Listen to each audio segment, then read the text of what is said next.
A camel for a farthing. Once upon a time in Persia, there lived a merchant who suffered huge business losses and became extremely poor. One day, on their way to the market, the merchant and his son saw a man selling the camel. The merchant's son went up to the camel dealer and asked the price of the camel. The dealer told him that the price of the camel was a farthing, a monetary unit in olden times. The son went and told his father, who said that the price of the camel was too high.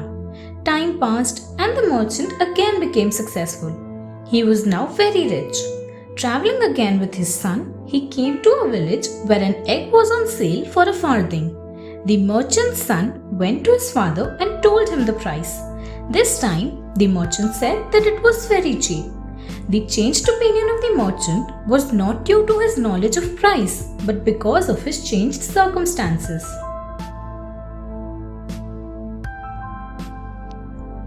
Paradise on Earth. One of Abdullah's camels was lost. He set off to look for it across the desert. A long, tiring ride over the sands brought him to a strange sight. High walls rose around the city, and rooftops and pavilions could be seen over them. Hoping to find someone in the city surrounded with fort-like walls, Abdullah tied his camels outside and walked into the city. Perhaps someone will be able to tell me about my lost camel, he thought. But entering the city, he stopped, amazed. It was built of gold and silver bricks, decorated with rubies and other precious stones. The floors of the large rooms were covered with pearls, and under the streets, lined with fruit-laden trees, ran clear streams.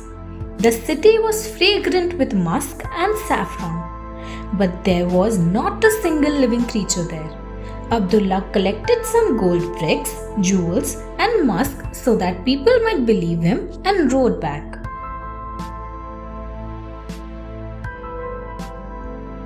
The Caliph and the Wise Man. When Abdullah returned to his own town, he told everyone what he had seen. His story came to the ears of the Caliph. The Caliph sent his minister to talk to Abdullah. He came back and said that Abdullah had proof of the city with him, as he had brought the bricks and the jewels. The Caliph wondered what this city was and called the Wise Man to ask for his opinion.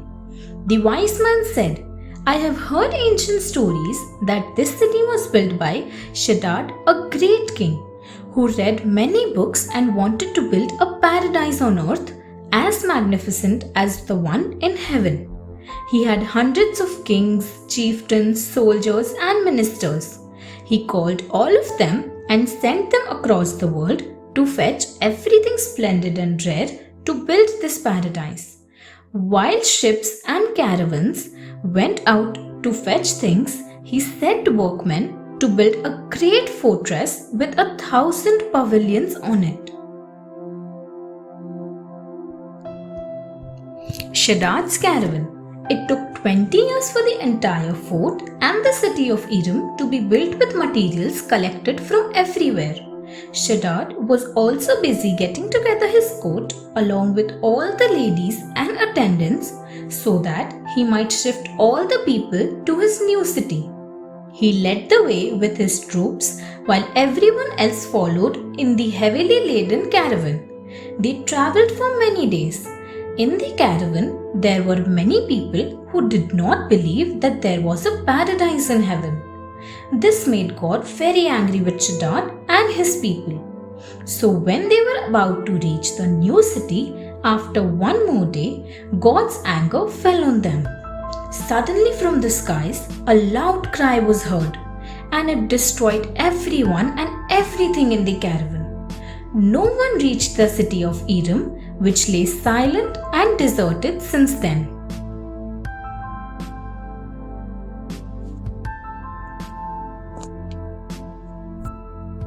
Shiddad's Tomb. When Shiddad left for Iram with his court, he made his son, who was called Shiddad the Younger, the king at his old kingdom. For a long time, there was no news of his father. Then some travelers who saw the destruction carried the message to Shiddad the Younger. he went to the place with his troops and mourned for the death of his father and his people. Then he found a great cavern in which he built a magnificent tomb for Shiddads the Greater. He made a golden bed to lay him and covered him with silken robes and decorated the place with gold and jewels. He wrote an inscription there to guide people that no matter how great a king was, he must follow the right way, the way to God, or he would be destroyed. Now there is no road to Eden. Only some travelers like Abdullah had seen it. The Tomb of Noorwan. Noorwan had been one of the wisest and the most famous kings of Persia. His tomb was a place of pilgrimage because it gave the pilgrim great lessons in how to live a good and just life. Caliph Harun al-Rashid went there on a pilgrimage with 5 of his ministers. He touched the golden curtain at the entrance and it crumbled to dust. When Harun entered, he saw the tomb was blazing with light from the jewels in the wall and the throne and decorating the great monarch. His body had been embalmed and sat upon a royal throne dressed richly, but his robes also crumbled to dust when he touched them. Harun was so upset that he immediately placed his own costly robes on Noorwan and asked for a gold curtain to be put up. The priest explained the words written on the tomb. Caliph Harun al-Rashid learned that his visit had been predicted by the dead monarch.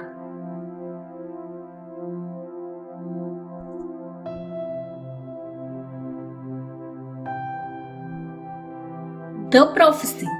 Caliph Harun al-Rashid saw things written on the throne, the jewels and the walls of the tomb. He asked the priest to read and explain them. He was surprised to know that Noorwan had predicted that the Caliph would come that day to his tomb with 4 good men and 1 bad man. It was also written that the Caliph would dress him in new robes and sprinkle fragrant perfumes on the tomb before going back. Harun had just done that. Then he wondered who could be the bad man among his ministers. The prophecy added that Harun would be rewarded and the bad man would be punished and destroyed. The prophecy of the monarch said that Harun would find an inscription under his throne which would reward him richly. Harun put his hand under the throne and drew out a glowing ruby. On it were directions to a treasure of gold, jewels, and arms.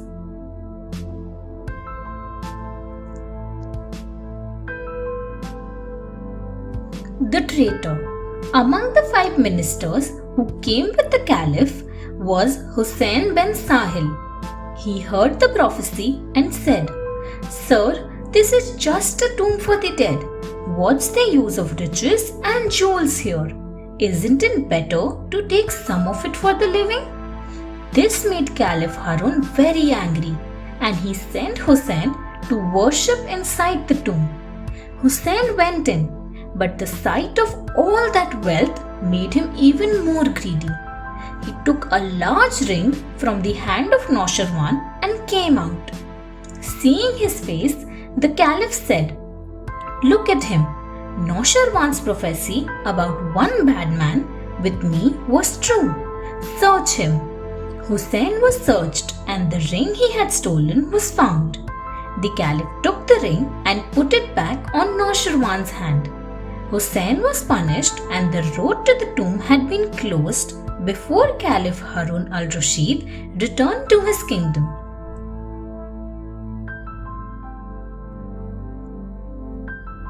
The wise sayings.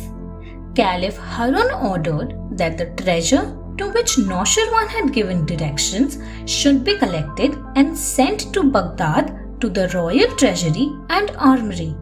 But the real treasure for him was also the great sayings of the wise monarch written on the walls and on his jewels and his crown. Noorwan's words were wise and just. Do not use your power to hurt others. Earn a good name rather than property. Don't feel sad about what can be broken, stolen, or lost. Do not befriend unkind and evil people. Do not be envious and angry. Do not spend more than you earn. Respect others, including the women of your family. Meet wise people. Avoid cruelty and haste in action.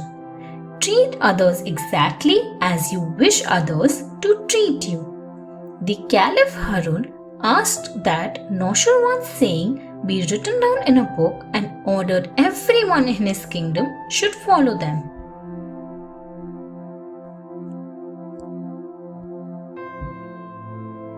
Sinbad's first voyage. Sinbad was an old man in the Middle East when he narrated his adventures to the visitors to his house. He told them how he wasted the great deal of wealth that he had inherited and became so poor that he finally set sail on a merchant ship going to the East Indies through the Persian Gulf.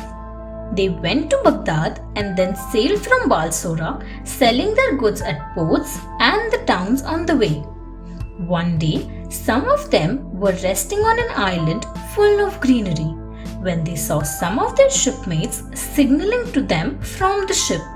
They were telling them that the island was actually a whale, but they couldn't hear or understand anything. Suddenly, the island moved and they were flung into the sea. Sinbad hung onto a log of wood they had used as firewood as he fell off the whale. He never saw what happened to the others.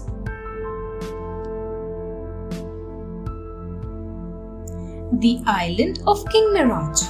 Fighting to stay afloat, Sinbad was exhausted when he reached a strange island with steep cliffs. He clutched at some tree roots on the side of the cliffs to pull himself up to the top, where he fell asleep on a patch of grass. He was woken up by a bright light of the sun at noon. Feeling very hungry, he ate whatever roots and herbs he could find and drank from the spring close by. Then he decided to walk around and explore the place.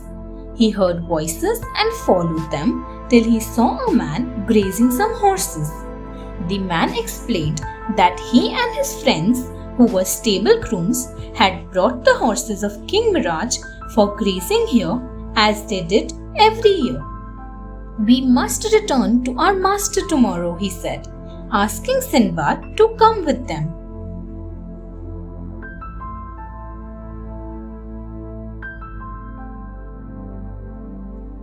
A welcome guest. The stable grooms took Sinbad to the court in the city and explained where they had found him.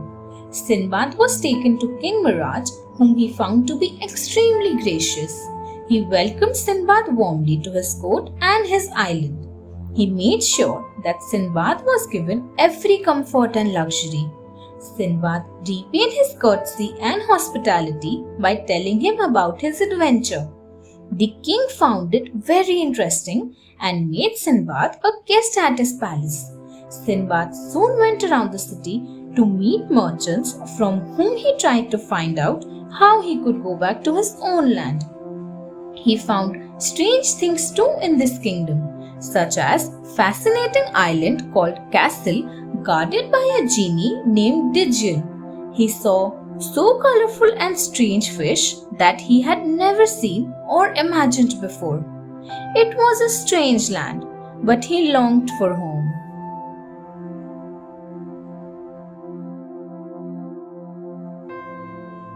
Way back home.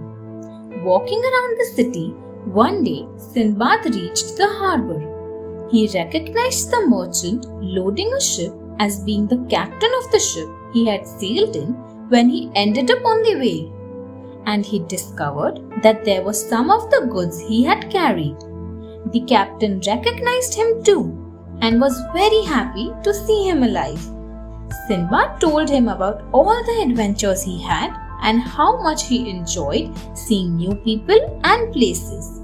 The captain was pleased to return all the goods to Sinbad. Back to being a merchant, Sinbad sold much of his merchandise in the city, and when he returned home, he was a rich man.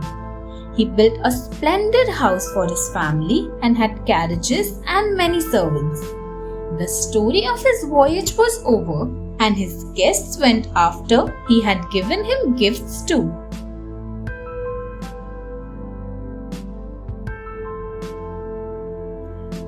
Chan, the magical horse. The storyteller told the ruler the stories of Siddiqur, the Bakshi, and the younger Chan, the peaceful wanderer.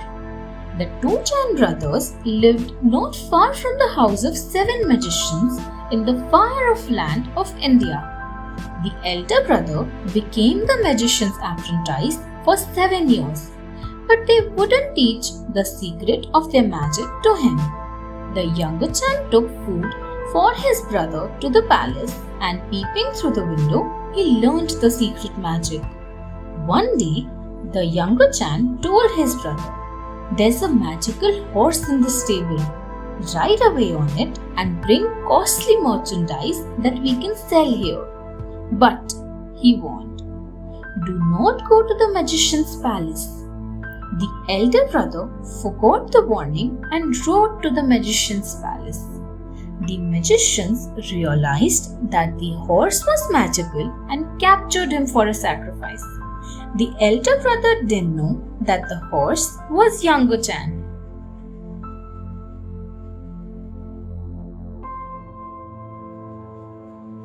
The magician's chase. Chan, the magical horse, looked for a way to escape the evil magicians. He became a fish in a trough, but the magicians changed into 7 herons to catch him. Chan transformed into a dove and flew out of the stable, but they turned into hawks and pursued him. The dove took shelter in a peaceful cave in the east, where a saintly Bakshi sat telling his beads. Chan told him the story of his flight, and hiding inside the first bead of the rosary, he told him to give the other beads to the magicians when they came in the form of 7 beggars and asked the Bakshi for his rosary. The other beads turned into worms that were eaten up by the magicians as 7 chickens. But the last bead turned into a warrior who killed them with his sword. Then Chan returned to his form and bowed to the Bakshi.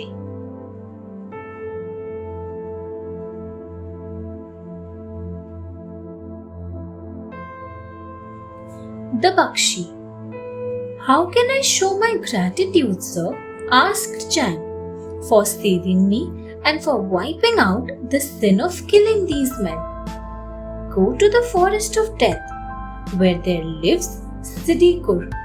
His upper body is made of gold and the lower of brass, and he has a silver head. Catch him and bring him to me, without speaking a word on the way back," said the Bakshi. "Tell me how to capture him. Show me the way and give me something to eat," said Chan.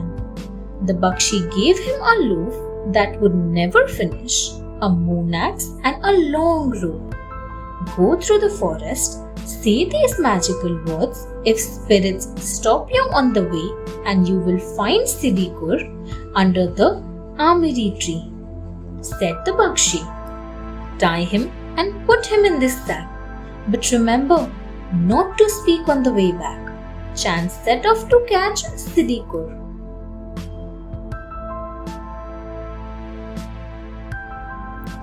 Siddiqur's capture. Chan went to the forest of death. He chanted the magical words given by the Bakshi when some spirits and goblins attacked him, and they fled. He reached the amiri tree and startled Siddiqur, who clambered up the tree. Chan tried to persuade him politely, but he refused to come down. Finally, Chan said angrily, "If you don't come down, I will chop down this tree with my moon axe." Siddiqur was so frightened that he agreed to climb down. Chan tied him with a rope and put him into the sack. He ate some bread with Siddiqur. Then he lifted him onto his back to return. Siddharths said, "It's a long journey. I will tell you a story as we go along. If you don't wish to tell me a story, shake your head." Chan shook his head and Siddharths spent the journey telling stories.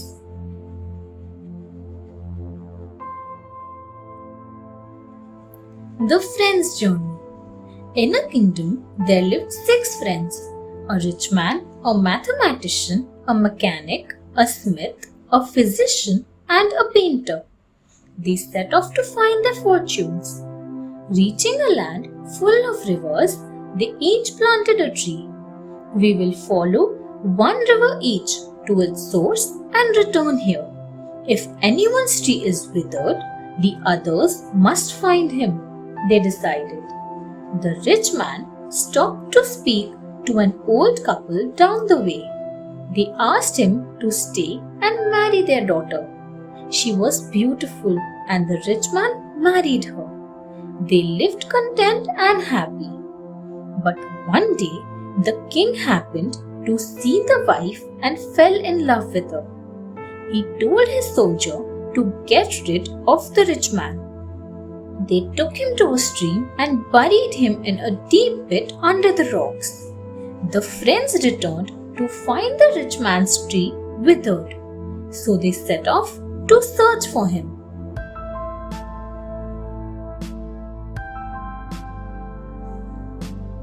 End of friendship. The friends reached the river but saw no sign of the rich man. The mathematician calculated and found where the man was buried. The smith broke the rocks with his tools and located his body. The physician's medicine revived him. The rich man told the story about the wicked king taking away his wife. The mechanic built a large wooden bird and the painter painted it beautifully. The bird was hollow and could be flown by someone sitting inside. The rich man got into the bird and flew to the palace. The colorful bird attracted attention and the wife came to the roof to see it. The rich man came out and rescued his wife, taking her back with him. But when his friends saw her, they all wished to marry her. They fought among themselves in a fit of jealousy, and so they all killed one another.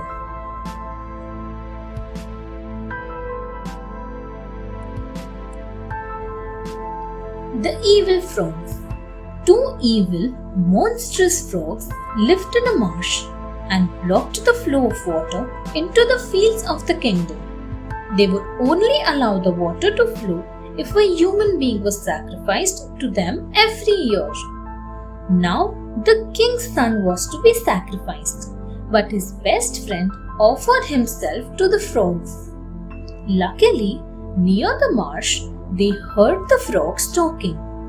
"What fools they are," said the 2 frogs. "If they cut off our heads, the water will flow smoothly, and they will have gold and brass coins flowing out of their mouths whenever they wish." The prince understood their language and told his friend. Together, they slew the frogs. The water flowed into the fields, and the 2 friends found they could pour out gold and brass coins as they wished. "If we return, they will think we are bewitched," said the prince. So they went along to seek their fortune.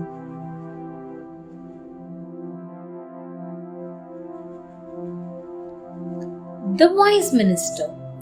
At an inn, a widow and her daughter robbed them. When they walked on, they got a cap that made a person invisible from some children. The prince gave it to his friend. Sometime later, they got a pair of boots that could take them wherever they wished. They arrived in a strange land where the people made the prince their king and married him to the princess. His friend became his minister.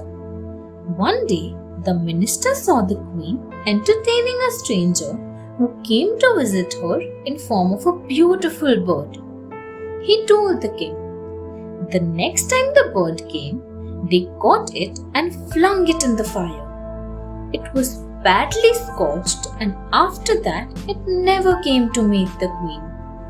The minister brought the widow and her daughter and punished them by turning them into donkeys till they learnt a lesson.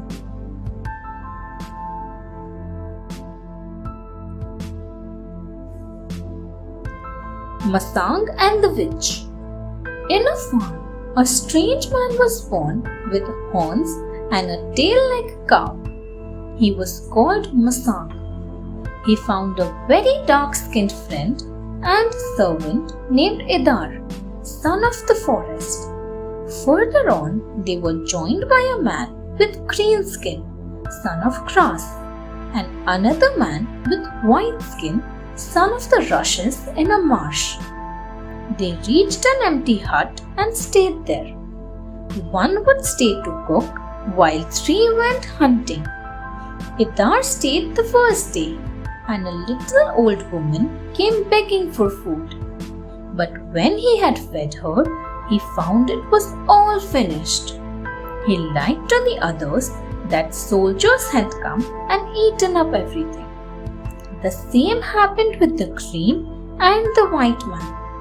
But Masang outwitted the old woman, who was a witch, and thrashed her till she fled.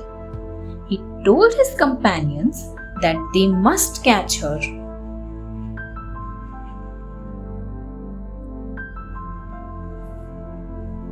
The ungrateful companions. They found her dead in a deep pit full of gold, jewels, and armor. Masang suggested that they should draw up the treasure and then go forward.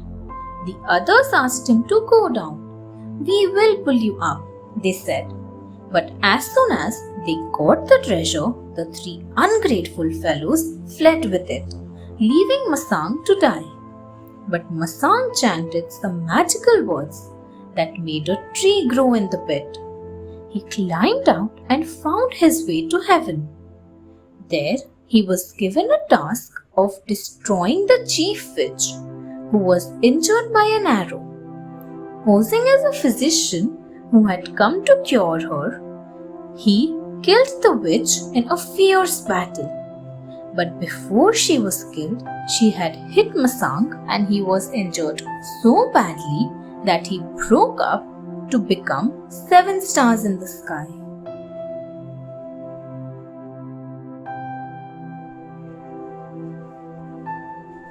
The Little Hunchback. Outside the shop of a tailor in Kashgar sat a little hunchback singing and playing a tambourine. The tailor took him home so that his beloved wife too might enjoy the music. They invited the little hunchback to share their dinner. His wife served fish. Unluckily, a fishbowl stuck in the hunchback's throat and he choked to death. The tailor and his wife were terrified of the police, so they took the body to a doctor's house and left it there, telling a maid to ask the doctor to take care for the sick man. When the doctor came out, he fell over the hunchback and found him dead. He thought he had killed him. He and his wife put the body near the storehouse of their neighbor, who supplied oil and butter to Sultan. He will not be punished, for he knows the Sultan, thought the doctor.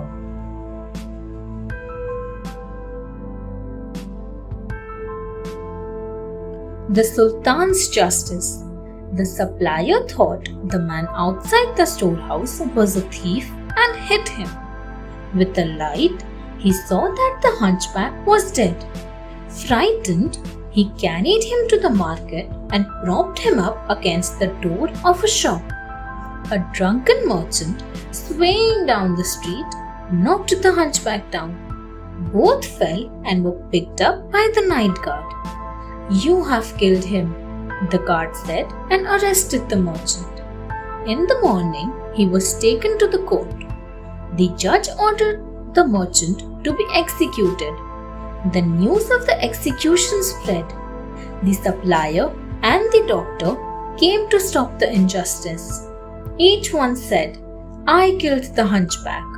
But the tailor explained how the hunchback had choked on the fishbone and died. The Sultan called all the fellows and they reached the palace. Hearing what had actually happened, the Sultan asked that this be written down in his history and pardoned the four men.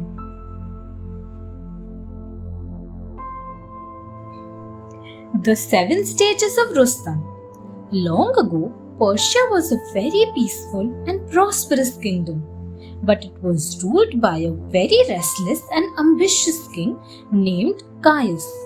One day, he heard that the neighboring kingdom of Mazandara was beautiful, with mountains, rivers, lush greenery, flowers and birds, and lovely maidens.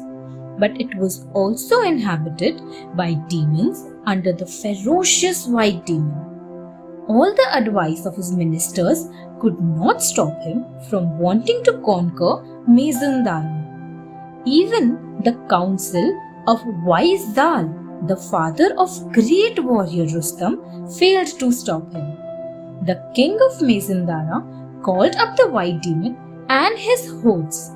They defeated King Caius and imprisoned him in a dungeon inside a fortress guarded by hundreds of demons. Zal was angry, but he was dutiful towards the King Caius. Therefore, he called his son Rustam and told him to go on his special horse Raksh and rescue King Caius.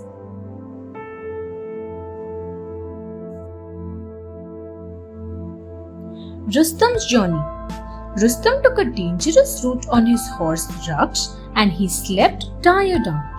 He awoke to see Raksh kicking an attacking lion to death. Rustam thanked God and Raksh and proceeded further. The next night, Raksh saved Rustam from an enormous snake. Rustam thanked God and Raksh and went on. The next day, Rustam saw a beautiful maiden at a spring and thanked God for the sparkling water. On hearing God's name, the girl turned into a horrible witch and Rustam killed her.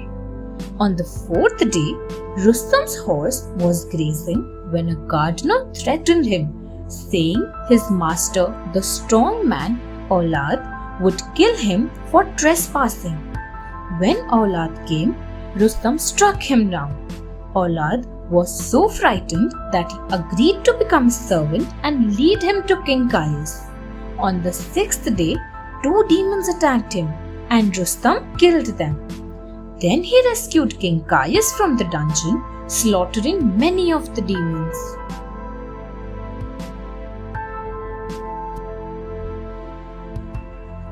The White Demon. Aulad told Rustam that the demons slept during the day and awoke at night to attack others. Therefore, on the 7th day, Rustam rested and then killed and scattered the guards of the White Demon. Then he found the White Demon inside a cave and cut off his leg. The White Demon was ferocious and still strong. The terrible battle took place between Rustam and the White Demon. Then Rustam caught the demon by his horns and dashed him to the ground. Taking out his dagger swiftly, Rustam stabbed the White Demon and killed him. His spell broke and all the demons died immediately. Once the White Demon and his hordes had been killed, Mazandara could not hold out against Rustam, who conquered it. Aulad, who had served Rustam faithfully, was rewarded by being placed on the throne of Mazandara as the governor on behalf of King of Persia.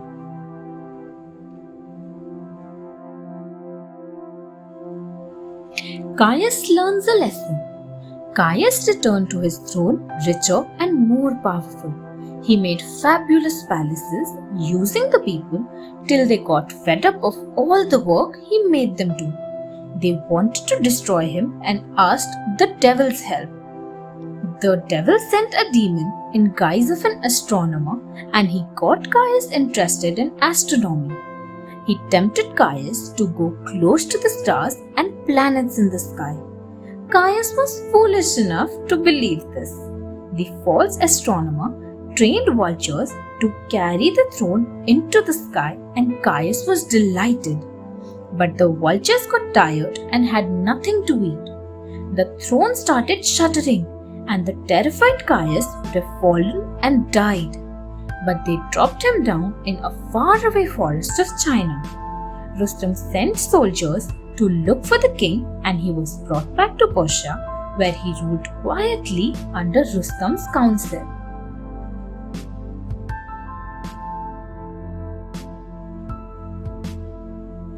Alibaba and the 40 Thieves. In Persia, there lived two brothers. Qasim became prosperous after marrying a rich widow, while Alibaba remained a poor woodcutter. Living on the wood, he chopped from the forest every day and sold. One day, hearing horses tramping, Alibaba climbed up a tree after hiding his asses. He saw 40 thieves taking large bags from their horses' backs and following their chief to a rock. The chief said loudly, "Open sesame." A door opened in the rock.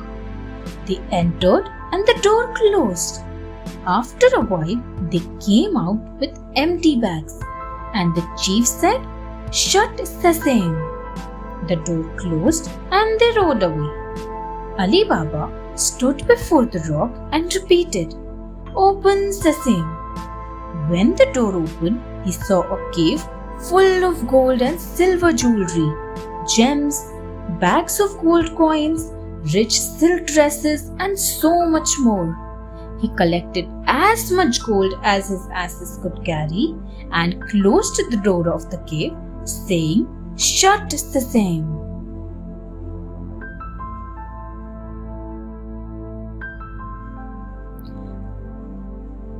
Alibabas Secret. When he reached home, Alibaba carried in the bags containing the treasure and tightly closed all the doors and windows. Then, in whispers, he told his wife all about his strange adventure and warned her not to talk of it to anyone. She promised not to say a word. Later, she borrowed scales from Qasim's wife to measure the gold.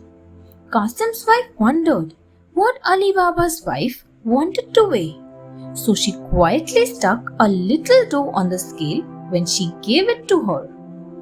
When the scales were returned, she discovered Alibaba's secret, for a piece of gold was stuck to it. She told Qasim. He managed to get the truth from Alibaba and greedily decided to get some of the treasure himself. Meanwhile, the robbers had realized that some of their gold was missing. They were sure the thief would return for more and decided to catch him.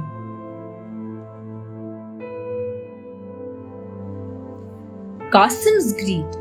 Qasim went to the cave and stuffed a lot of gold into bags. But in his excitement, he forgot the magic words for getting out and was trapped. When the robbers returned, they cut him to pieces and they hung up the pieces. Qasim's worried wife sent Alibaba to search for Qasim. He found his body in the cave and carried it home with some more gold. Marina, Qasim's clever maid, opened the door and he told her everything. "We must stitch up his body and bury him without anyone knowing the truth," said Alibaba. Marina quietly brought an old cobbler named Mustafa, blindfolded, to Qasim's house and gave him some gold to stitch up his body. After that, she led him back to his house. Then Qasim's death was announced. After that day, Alibaba and his wife moved to Qasim's house to live and to look after his family.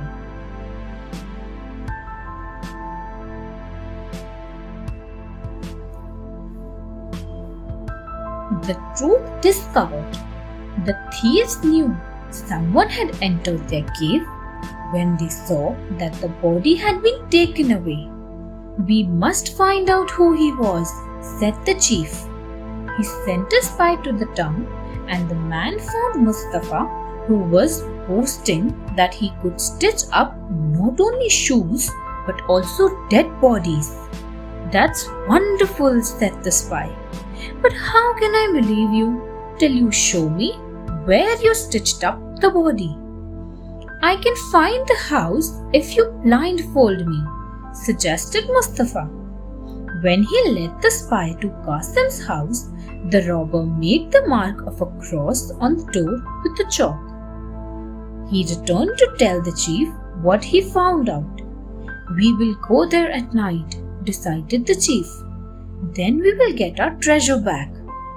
Marina, however, saw the chalk mark and realized what must have happened. She marked all the neighbors' doors with crosses.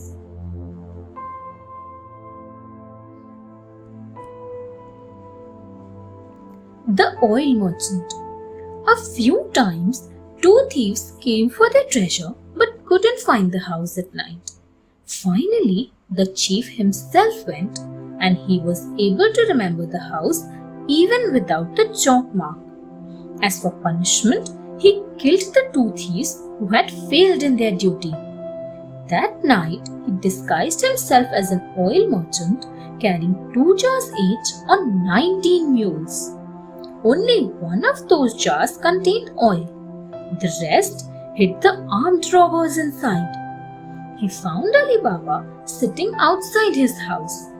Going politely to him, the chief requested, "Sir, I am a stranger, here to sell this oil. It's late to seek a place to stay. May I rest in your house so that I may sell this tomorrow in the market?" Alibaba, not recognizing the robber, invited him to rest. Before going inside to sleep, the chief whispered to the hidden thieves that he would give him a signal sometime in the night to come out.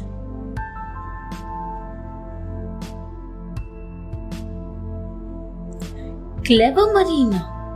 When Marina came into the yard, one of the thieves, thinking it was the chief, asked softly, "Is it time to come out?" Marina was alert. She whispered back, "Not yet." Then, peeping into the jars, she found the robbers.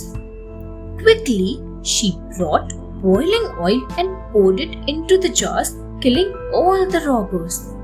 The chief was so frightened when he found all the robbers dead that he ran away. Alibaba and Marina dug a huge pit to bury the robbers. The chief, however, returned to take revenge and became friendly with Alibaba's son. But Marina recognized him, even in disguise, and saw his dagger. She danced with a knife to entertain the guests and stabbed the chief to death. When she told Alibaba about the robber chief in disguise, he was so happy that he married her to his son. Alibaba and his family lived prosperously with no fear of thieves.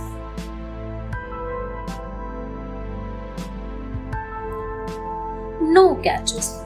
There was a poor fisherman who went every day to the sea to catch fish. He had made it a rule to cast his net 4 times each day, neither less nor more. He would sell the fish he caught in the village market.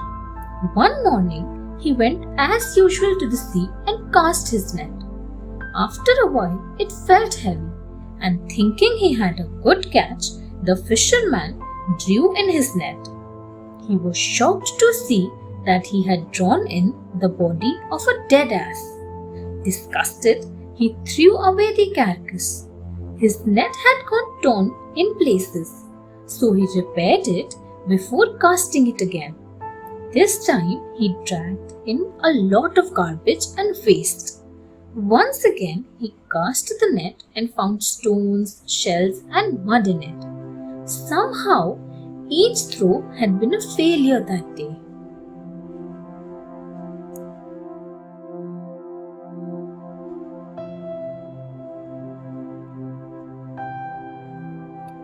The Genie. The fisherman cast his net one last time. When he drew it in, a large copper jar lay in it. He saw that it was sealed with a lid. When he opened it, smoke came out and became an angry-looking genie who threatened to kill him. The fisherman exclaimed, "I helped you out of the jar. How can you kill me?" The angry genie said, "Choose the manner of your death. Someone has to pay for my imprisonment." The king of genies sealed me up in that jar and flung it into the sea. The genie continued, "I thought I would reward the person who set me free. But time went by and I decided I would kill whoever opened the jar." "Can you please show me how you got in?" asked the fisherman. The genie showed him, and as soon as he got into the jar, the fisherman flung it into the sea and ran.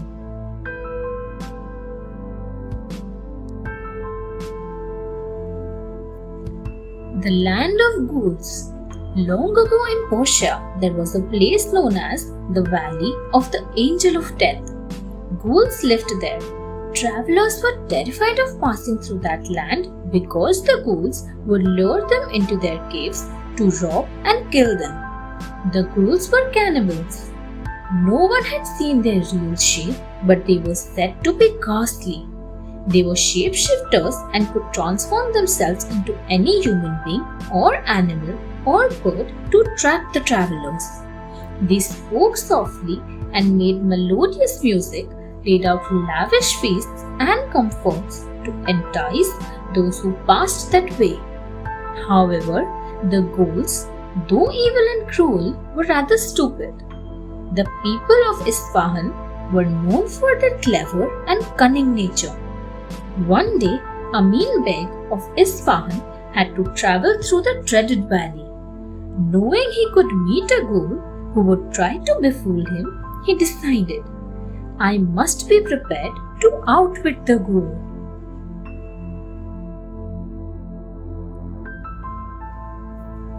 Amin Beg meets a ghoul. Amin Beg set off with an egg and a piece lump of salt in his pocket. As expected, a ghoul-looking human stopped him. "Hello, aren't you Amin Beg? I am your old family friend Kareem. You have taken a wrong turn. I'll show you the way," said the ghoul. "You aren't Kareem," replied Amin. "You are a ghoul. Before I come with you, let's see who is stronger."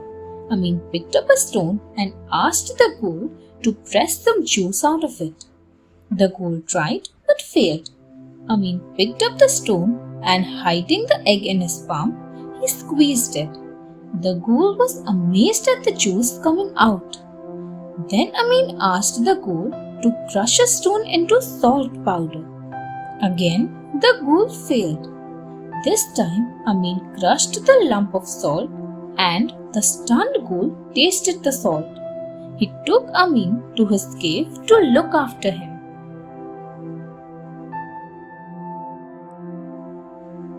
The cave. The cave was smelly and foul, with bones of dead men and animals everywhere. A lot of treasures plundered by the ghoul also lay there. The ghoul asked Amin to fill up a water bag made of skin from the stream inside, while he caught some firewood to cook the food. The water bag was huge and Amin knew he couldn't carry it. So he dug a channel from the stream to bring water into the cave. He befooled the stupid ghoul to believe that he dug the canal for him to have water always. After the meal, the ghoul slept, but Amin was alert. He put a pillow into his bed and waited, hiding nearby. The ghoul got up stealthily and beat the bed 7 times with a thick cudgel. In the morning, he was horrified to see Amin waking up alive and well. Frightened out of his wits, the ghoul ran away from the cave.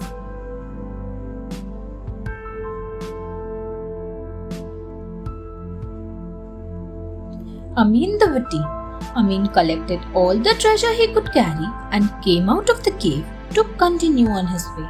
He saw the ghoul with his heavy cudgel on his shoulder coming back, led by a fox. Foxes are willy creatures, thought Amin. This fox must have told the ghoul that I am not so strong as I pretended. Now I must befool the stupid ghoul before he attacks me. So he called out loudly, "Hey Foxy, I told you to fetch 7 ghouls for me to take to Isfahan. You have brought back just one, the same fellow. Go and fetch some more." Before the fox could understand what was going on, the terrified ghoul said, "You befooled me, Fox." He ran for his life. The fox realized that he had been outwitted by this clever man from Isfahan, and without waiting to hear anything more, he vanished into the forest.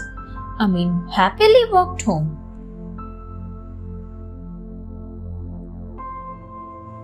Sunshine and his brother.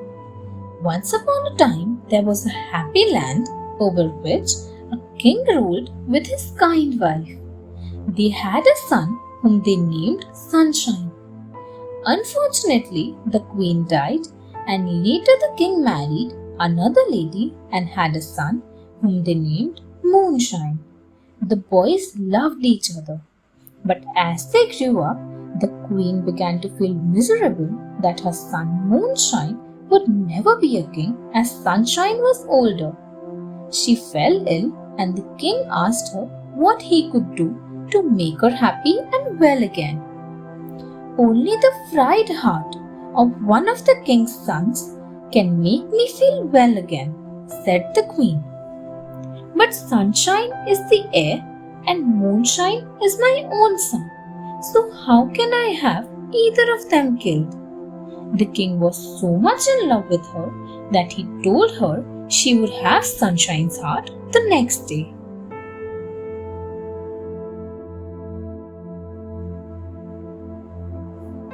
The Hermit.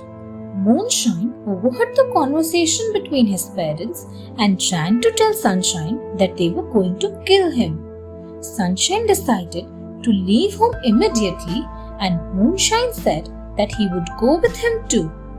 After walking for many days, they reached a dry riverbed. Moonshine was so exhausted that he fell down and couldn't get up. Sunshine went to look for some water, but he returned to find that Moonshine had died.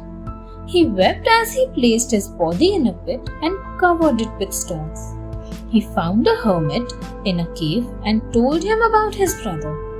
The hermit gave him some herbs to bring the boy back to life. "Then both of you must come and live with me as my sons," he added. Moonshine was revived, and the boys began to live in the cave with the hermit as his sons.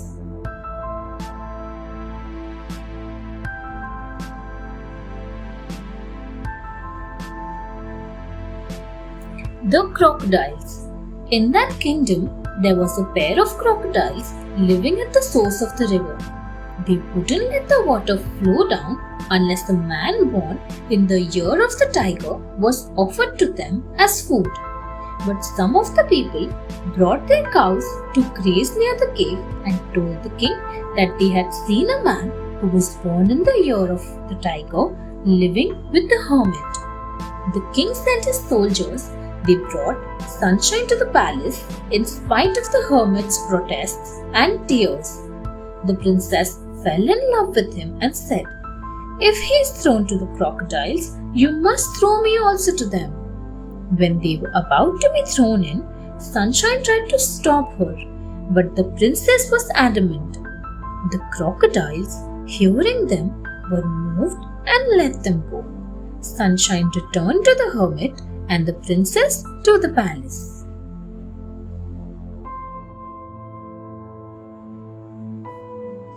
The reward. The hermit, who had been thieving, was delighted to see Sunshine return.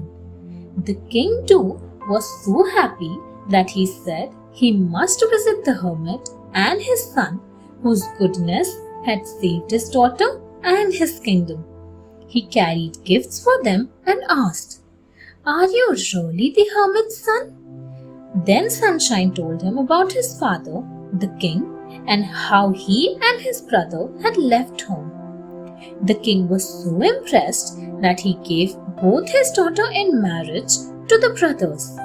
He sent them to their father's palace with attendants and with rich gifts and jewels. Their father and mother had been grieving and feeling very guilty at what they had planned to do. When they saw their sons returning with their beautiful brides, there was great joy and celebration in the kingdom. The hermit was treated with great honor and courtesy for looking after their sons.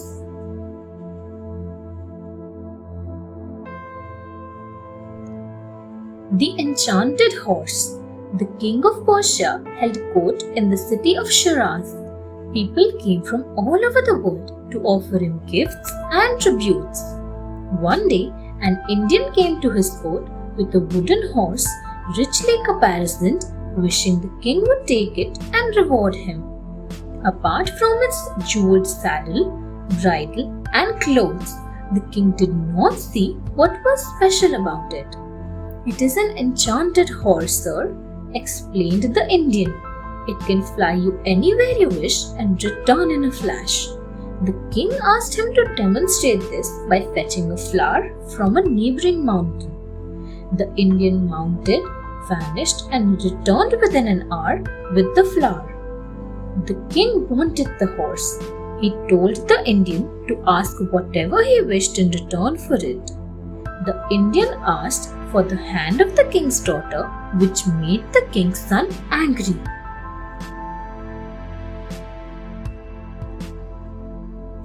The prince vanishes. The king's son, Prince Firoz Shah, was angry at the Indian's request. He said he was not convinced and wanted to test the horse.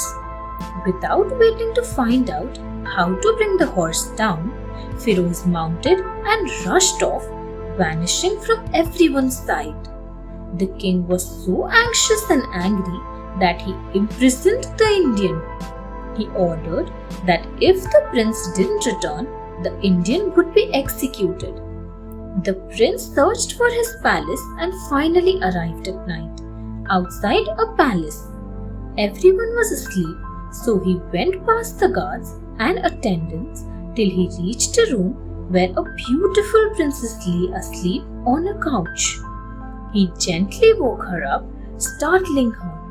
But when he threw himself at her mercy, she said she was Princess of Bengal. They fell in love and she wished him to meet her father.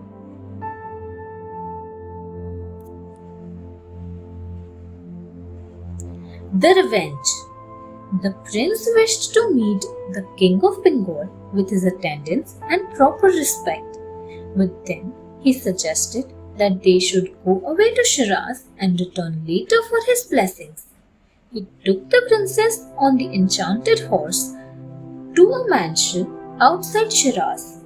"I will tell my father and then take you with all honor and ceremony to the palace," he told her, leaving her there. The king of Persia was overjoyed to see the prince, who told him about the princess. Before leaving for the mansion, the king ordered the release of the Indian who had been in prison for 3 months. He also gave him back his horse. The Indian was angry at the injustice he had received. He rode the horse and kidnapped the princess. The king of Persia and Prince Firoz were horrified to see them flying over the palace. The prince immediately decided he would search for his bride all over the world.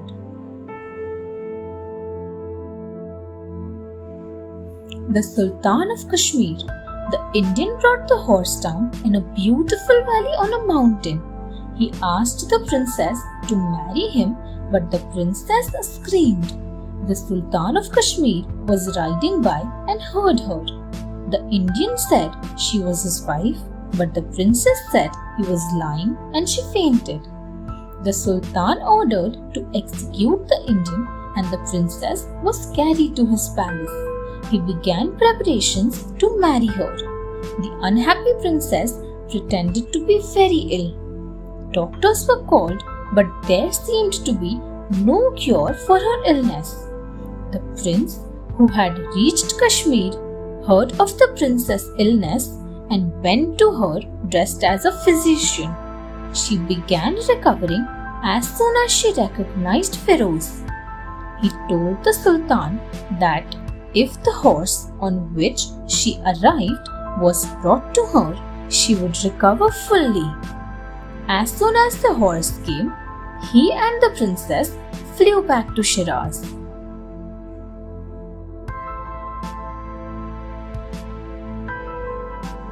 Sinbad's second voyage.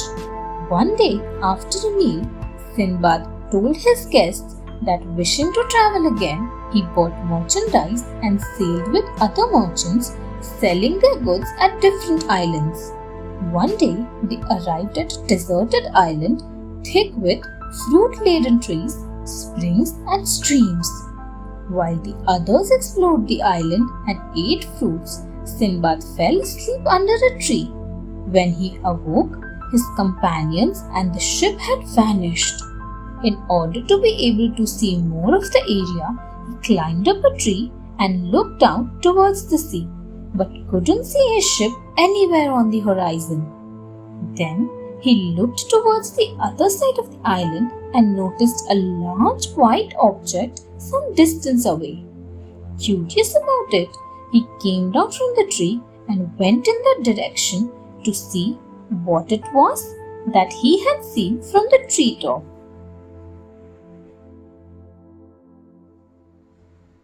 The Rock's Egg. After walking a while, Sinbad came to a huge white wall, big as a hill. He walked around looking for some footholds to climb up, but there was none, nor could he find any door or opening into it. Suddenly, it became dark and Sinbad thought that it was going to rain. But looking up, he saw that the dark cloud was coming lower and he found it was a huge bird. He had heard stories from sailors about this great bird called Rock. This white ball must be its egg, he realized. The rock settled down to roost on its egg, covering it with its wings. Sinbad watched it and thought it could help him escape. He untied his turban and tied himself to a leg of the rock very firmly. In the morning it will fly away for food, and I will be able to escape from here, tied to its leg, thought Sinbad. The Valley of Diamonds. Sinbad waited patiently for dawn when the rock flew off, carrying him till it came down in an island far away.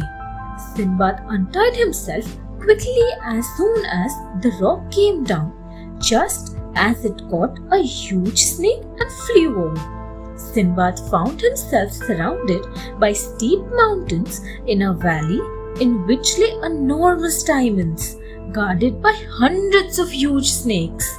They went into their caves as daylight grew. Sinbad hid himself in a cave and came out in the morning to plan what to do. Suddenly, he saw large pieces of meat dropping into the valley.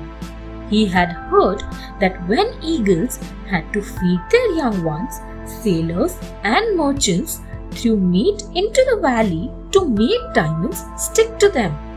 Then the eagles would carry away the meat to their nests. The merchants arranged to own the nests, and shooing away the birds, they would pick up the diamonds.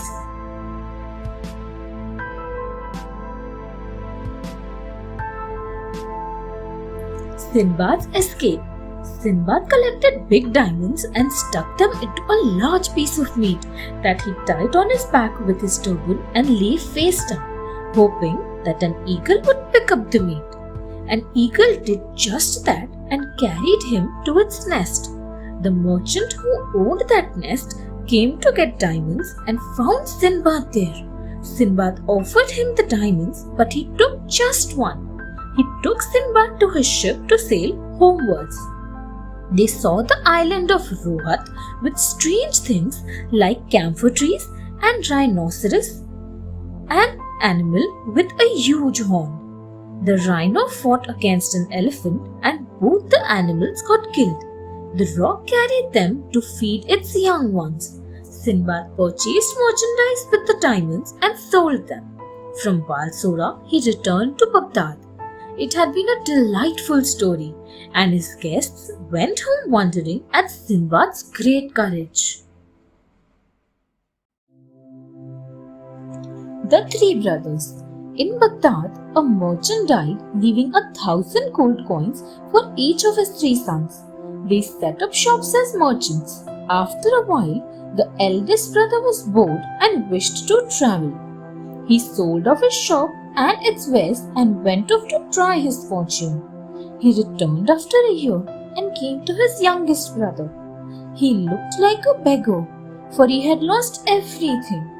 The youngest brother had used his money wisely and increased it to 2,000 gold coins. So he gave half of that to his elder brother, who set up his shop again in the market. Sometime later, the second brother wanted to see the world. Therefore, selling off his shop, he went away with the caravan. Like his elder brother, he returned poor and broken. Once again, the youngest brother helped him and he too started his shop. For some years, things went well with the brothers.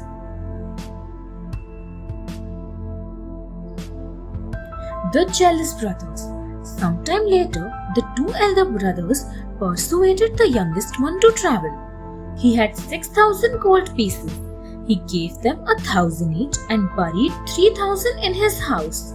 They loaded a ship with goods and set off trading at various ports. At one port, a beautiful but poor woman asked the youngest brother to marry her.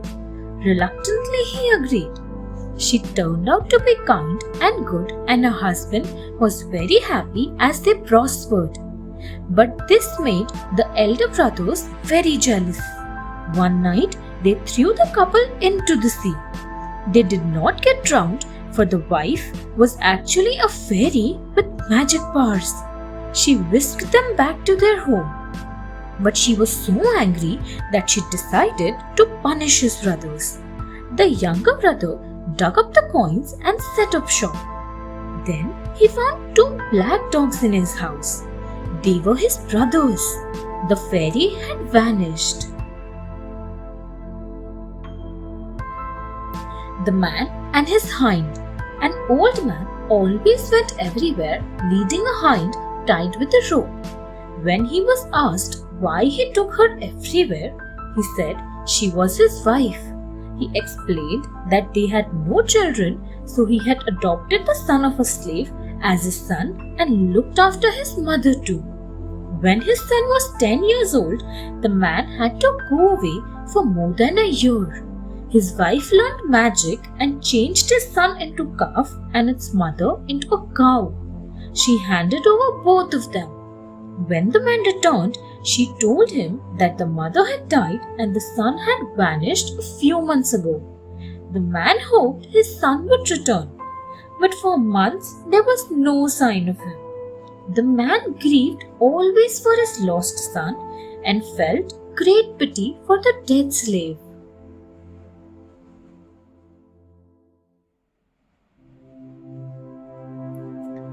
The deception discovered. Some months later, a feast was to be held. The man told his steward to sacrifice one of the cows. Unfortunately, it was the slave who was sacrificed. But she was found to be so thin that the man called for a fat calf instead. To his wife's delight, it was his son who was brought. But when the calf fell at the man's feet and wept, he refused to kill it. The steward told the man, "My daughter knows magic, sir. She says that the calf is actually your son."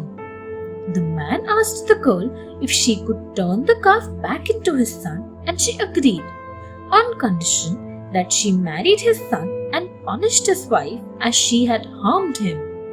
The man consented, and as soon as the calf became his son, he married the steward's daughter.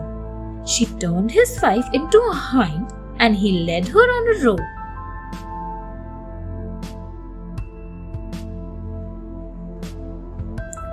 The King of Persia. The King of Persia was loved by his people as the kingdom was prosperous and the king was kind and just. One day, a merchant came to his court leading a slave girl whom he presented to the king. She was so beautiful that the king fell in love with her and decided to marry her and make her his queen. He loved his wife dearly and gave her lavish gifts, robes of silk, jewels, gold, and works of art. But he always found her sad, looking out of the window in her chamber at the sea. She never spoke to anyone, the attendants, the ministers, and courtiers, or even to the king. A year later, a son was born, and the king's happiness knew no bounds. He begged the queen to speak to him and tell him why she was so unhappy and silent always.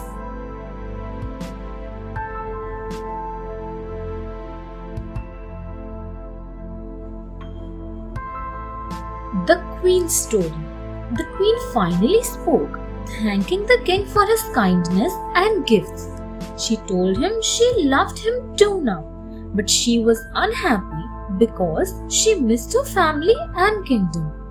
I am Gulnar, the sister of Saleh, the king of sea, said the queen. Their country was conquered by an enemy and they were forced to hide. Saleh wanted her to marry the king of earth so that she might be safe from the wicked people around them. But she did not wish to marry him, and when she could not make Saleh understand, she quarreled with him and ran away to the island of the moon. An evil man, seeing her beauty, kidnapped her and wished to marry her. However, she stubbornly refused to marry him. As a punishment, the evil man sold her as a slave to the merchant who had brought her to the court of the king of Persia.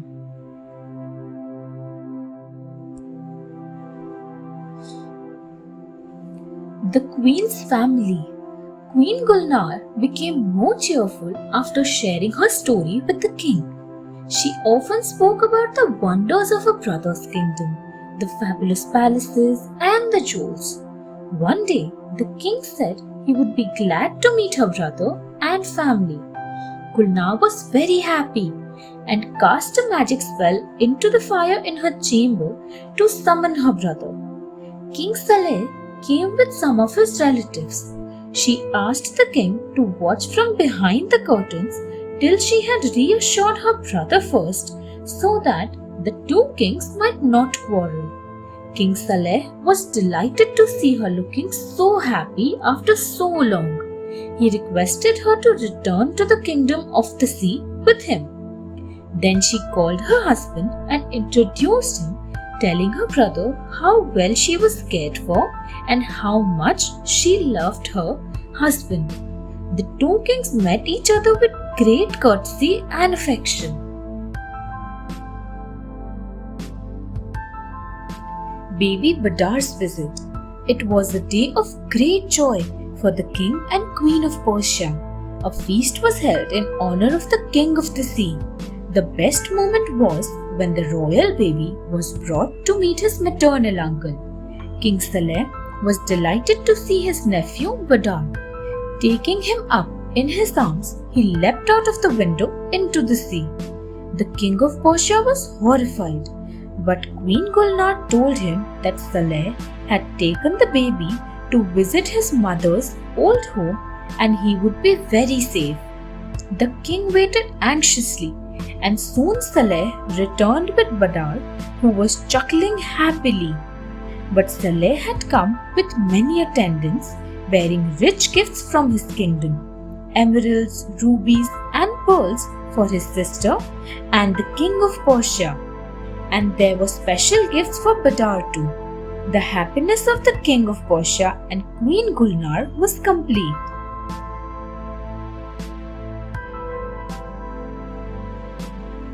The magical jar. Once upon a time, there lived a man who was so wild that the governor of the province sent him away to make his fortune and improve himself. Reaching a forest, he saw a dead horse. He took its head and was about to go on when he saw some evil spirits coming there. Carrying the horse's head, he quickly climbed up a tree to save himself. The spirits wore clothes made of bark and sat down under the same tree to eat and drink. The horse's head fell from the man's hand onto the spirits. Terrified, they ran away. The man came down next morning, tired and hungry. Everything had vanished except a small golden jar of wine. He was thirsty, so he took a sip of wine. Immediately, food was laid out for him. This is the magical jar, he thought. It will fulfill all my wishes. He set off happily on his journey.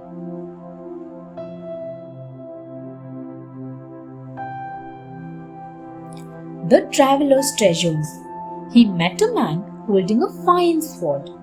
This sword will go after anyone who takes anything from me and fetch it back. The man boasted. The traveler told him about the magical jar and offered to exchange it. The man gave him the sword and walked away with the jar. The traveler told the sword to fetch his jar. It killed the man and brought back the jar. In the same way, the traveler got a hammer. If it was struck 9 times on the ground, an iron wall 9 pillars high would rise to protect you. He walked along and found a man carrying a goatskin sack. If you shake it, rain will fall, said the man. The more you shake it, the heavier the rainfall. The traveler took the sack and then he got back his golden jar, killing him too. Having got 4 treasures, he decided to return home.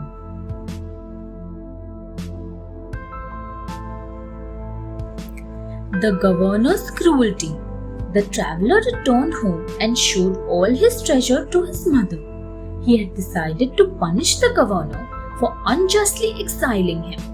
At night, he went stealthily to the palace and nearing it, he struck the hammer 9 times on the ground. A huge iron wall came up all around him and his mother. When the governor awoke, he saw the wall and realized that the wild man must be back. I will show him which of us is the stronger, he declared. He ordered his men to burn fire all around the wall to heat up the iron. The iron grew hot and the traveler's mother was worried. My son, we shall die inside these walls, she cried. But the traveler laughed. No, we won't, mother, he said as he took out the goatskin sack that he had saved up for just such a moment.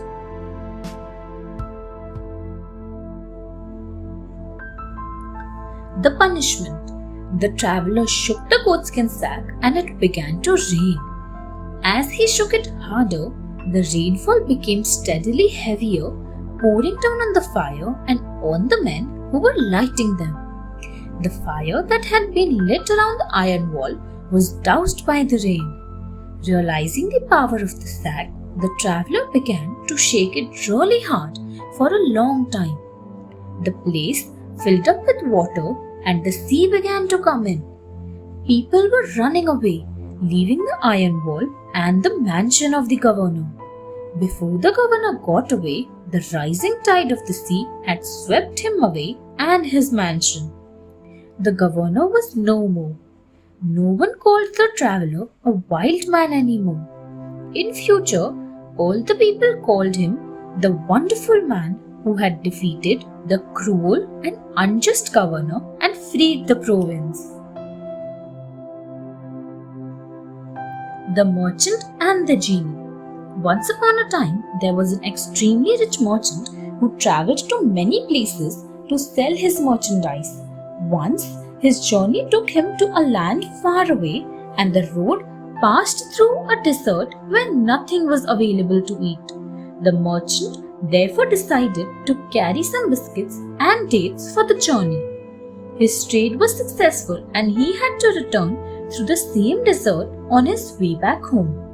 He stopped to rest and drink water at an oasis. Tying his horse to one of the trees, he sat down in the shade of a walnut tree. He pulled out his packet of food and ate the dates, throwing the seeds away. Kneeling beside the small pool to wash his hands and drink water, he was startled by the sudden appearance of a ferocious-looking genie, carrying a gleaming sword.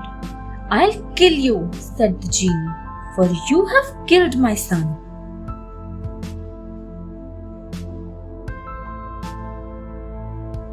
A promise. The frightened merchant stammered, "But I have just been eating dates. I haven't killed anyone."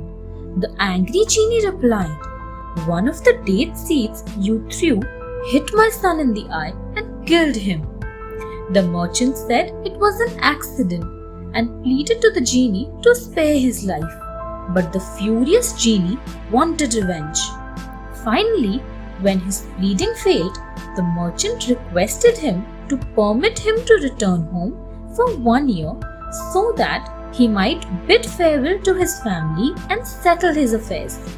"I promise I will return to take your punishment," said the merchant. The genie was very suspicious because he was quite sure that the frightened merchant might not return. But when the merchant kept weeping and promising him, he finally allowed him to go. "If you don't return after a year," threatened the genie, "I shall kill you and your family."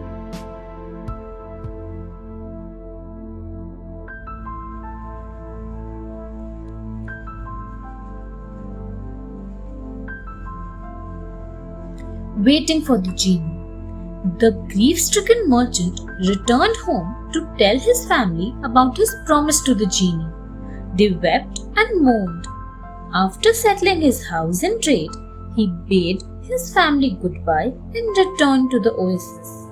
He waited under a tree for the genie. After a while, an old man leading a hind came there and asked the merchant why he was sitting in such a dangerous place. When the merchant told him what had happened, he decided to stay and watch the outcome of this strange story. He tied his hind to a tree and settled down with the merchant to wait. After some time, another old man came along, leading 2 large black dogs, followed by a third one who was dragging along a mule. Both of them were also curious about the men waiting under the tree. When they heard the merchant's story, they too joined the others under the tree to wait for the genie.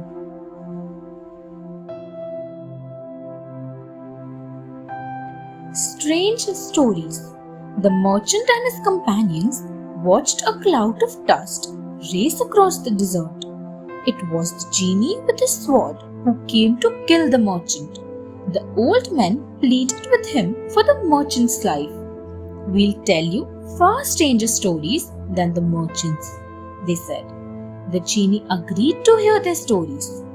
"If I find your story stranger than the merchants, I will pardon 1/3 of his sin," assured the genie. He sat down to listen to their stories.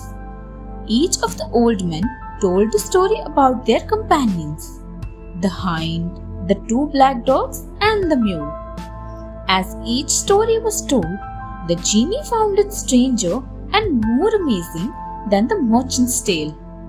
Each time he forgave 1/3 of the merchant's sin. Thus, at the end of the 3 stories, the genie completely forgave the merchant.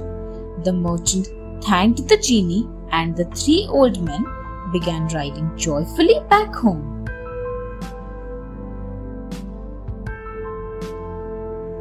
The Merchant of Baghdad. Long ago, in the city of Baghdad, there was a merchant named Ali. Once he had to go on a long journey that would take time. Selling off most of his things, Ali placed 1,000 gold coins in a large jar for use when he returned. To keep it safe, he placed a layer of olives on top of the coins before closing the jar tightly. He took it to another merchant and asked him to keep his jar of olives safely till he returned. His friend gave him the warehouse key and told him to put it there himself. Placing it there, Ali returned the key and went away. For 7 years, there was no news of him. One evening, the merchant remembered the jar and suggested to his wife that they should open it or the olives would rot. She disagreed as it would be a betrayal of Ali's trust.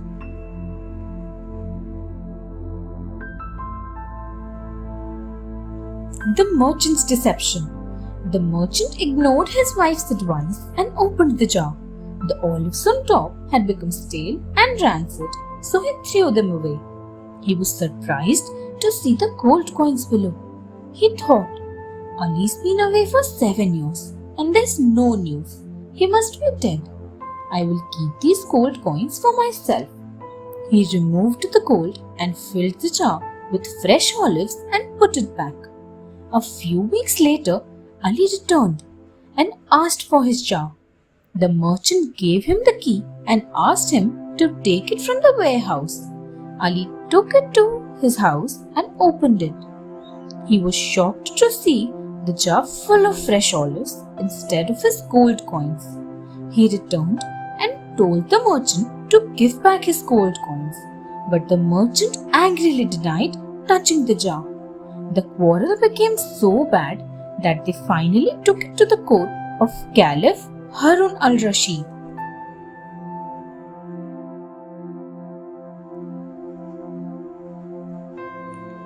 The mock court.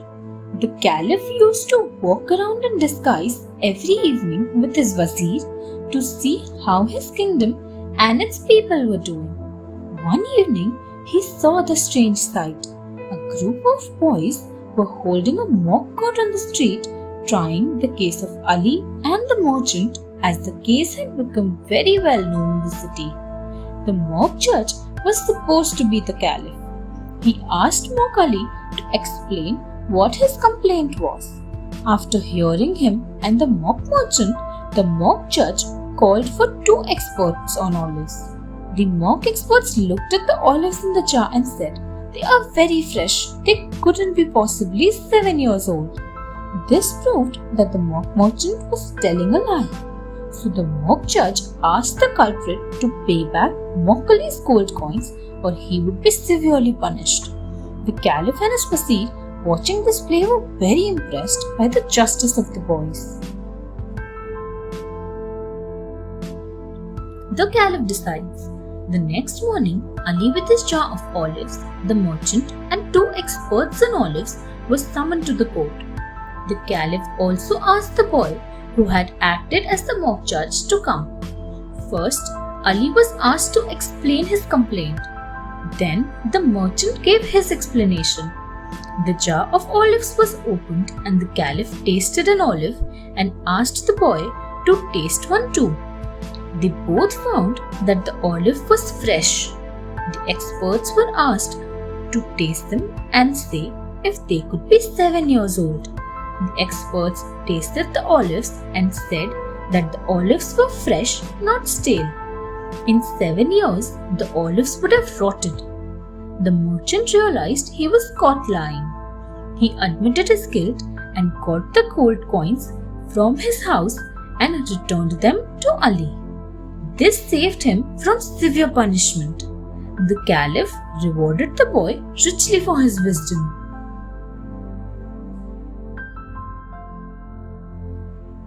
The King and the Physician.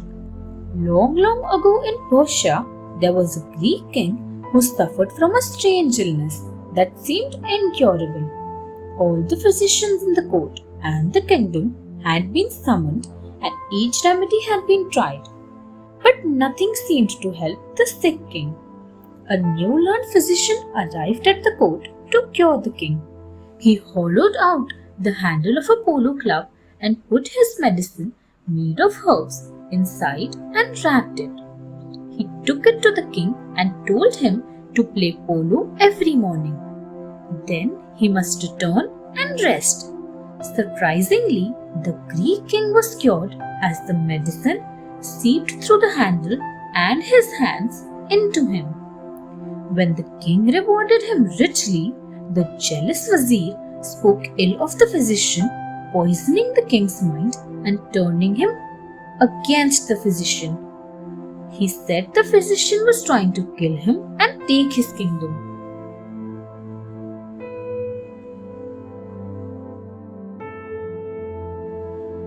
The ungrateful king.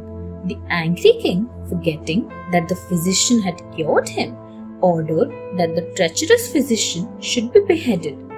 The poor physician was executed, but before that he was asked to state his last wish. He said, "Sir, place my head on this book, which contains all the magical remedies I make.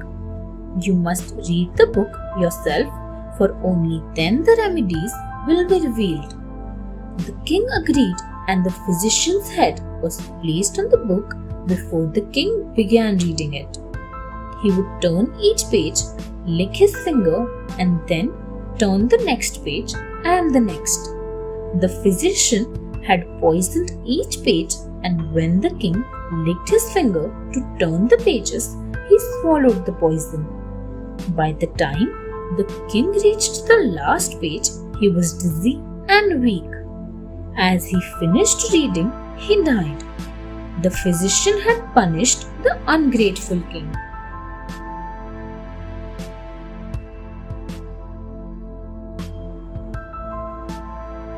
The faithful parrot. There was a poor man who loved his beautiful wife very much. Since he went to work every morning, he bought a talking parrot to keep her company. He also told the parrot to tell him all that happened during the day. One day, the parrot told him his wife had been lazy and dishonest, and the man scolded her. The woman decided to teach the parrot a lesson. She told her servants to grind the hand mill loudly, sprinkle water on the parrot's cage, and to flash a mirror in front of the cage. That evening, the man returned and asked the parrot what had happened during the day. It said, "I could see and hear nothing because of the rain, thunder, and lightning." There had been no rain that day. The man thought that the parrot was lying. In anger, he killed the parrot while his wife was happy to be free of it.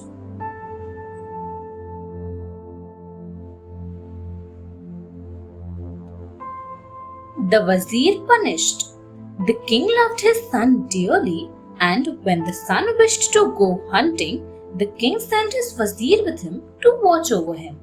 Once, the prince galloped through the forest, leaving the Wazir and the attendants behind. The prince suddenly found himself alone, and there was no sign of the Wazir. He saw a beautiful lady, looked like a princess, sitting by a path looking miserable. She said she had fallen off her horse and it had bolted.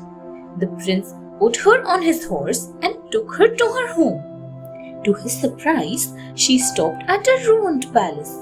As he waited, he heard her speak, saying, "Children, I have brought a fat young man for you to eat."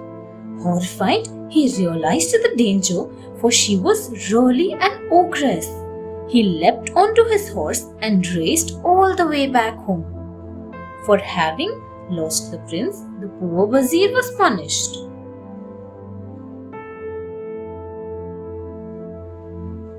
The Wazir's revenge. Once a prince visited his uncle, the king, and his cousin. He met his cousin, but his uncle was away. His cousin had a beautiful lady as his guest. After a lavish meal, his cousin, carrying a pickaxe and a little plaster, took his guest to a place where he opened a door with a pickaxe. It was a tomb. His cousin looked at the prince and said, "You must go back now." He went in with the lady and closed the door. The prince returned to his kingdom to find the city captured by the wicked Wazir. The prince, on the Wazir's orders, was blinded in one eye. It was the vengeance of the Wazir for the prince having injured him when he was a child. The Wazir ordered that the prince be killed, but the men who took him away to kill him, pitying him, told him to go away quickly.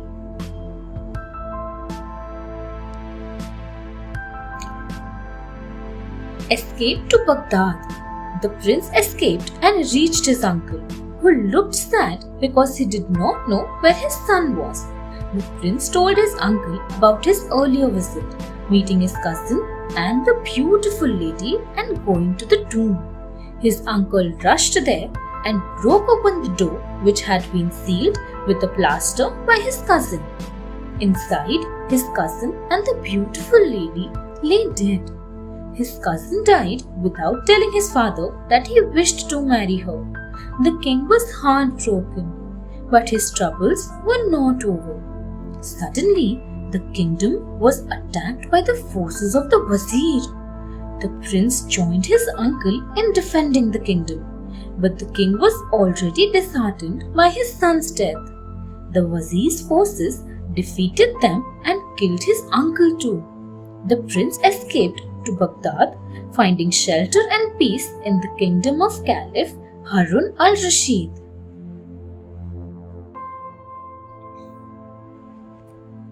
The treacherous Wazir.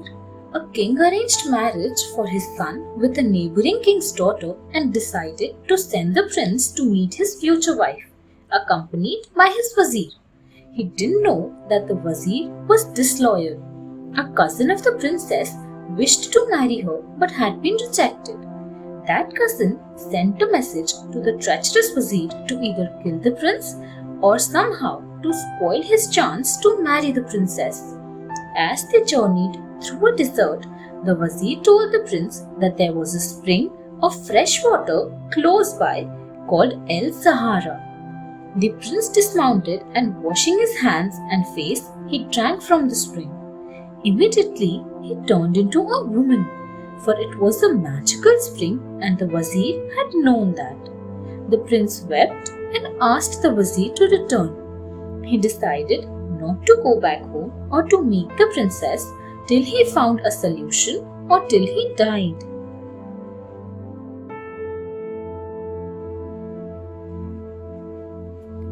Saving the prince. As the prince sat grieving, a horseman rode up to him and asked him why he was sad. The prince told his story and the man replied, "You have been betrayed by your father's Wazir. He is the only man who knew the secret of this spring." The man took the prince with him, telling him he could help him. He said, "I am the son of the king of jinns." At the palace of the jinns, the prince was looked after with great courtesy before they reached the dark land where there was a spring of sparkling water. "This is the spring of the women," said the jinn. "Drink and be well." The prince drank the water and in a flash he became his usual self. The jinn sent him to the princess whom he married. Then he returned with his bride to his father to tell him of the treachery of the Wazir.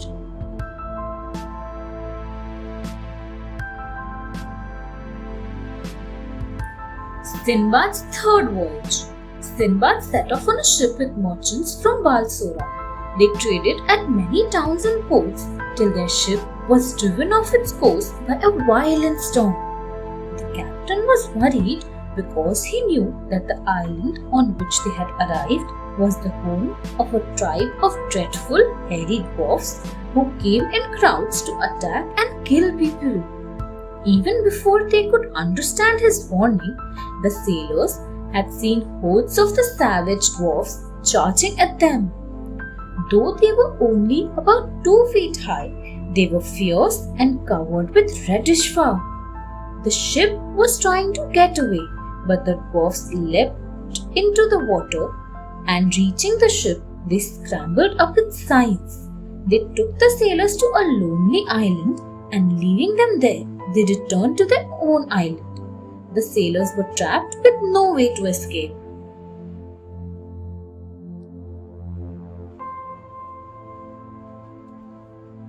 An enormous black giant. The sailors searched for shelter or escape. Seeing an enormous castle, They went inside, hoping to get some help there. Entering through the massive gates, they stopped, stunned by the sight that met their eyes. Heaps of human bones lay scattered everywhere, and a human being was roasted on a large fire. The hungry and exhausted sailors collapsed seeing this horror, completely frightened.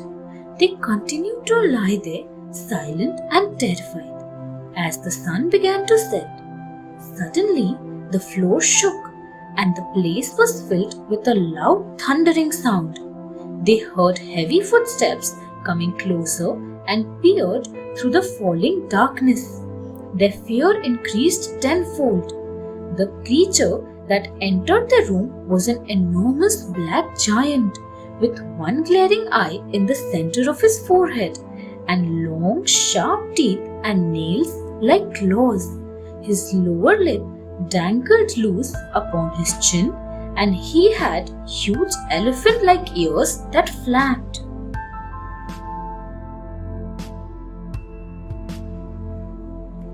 The giant is blinded. The giant began to prod the sailors to select the fattest one. The giant poked at Sinbad but was disgusted at the thin and scrawny human. He selected a fat sailor, and to the sailor's horror, he pinned him on a skewer, roasted him on the fire, and ate him up. Then the giant slept till morning, when he went out, leaving the sailors in despair. Every night, the giant roasted and ate the sailors one after the other. The remaining sailors began to secretly plan their escape and secretly made rafts from driftwood. One night, when the giant fell asleep, 9 of them took skewers and blinded the giant. Roaring with pain, the giant tried to catch the sailors, who hid themselves. The wounded giant charged out of the castle. The sailors picked up the rafts, ran to the shore, and set sail. The giant, supported by other giants, hurled rocks at the rafts, smashing some.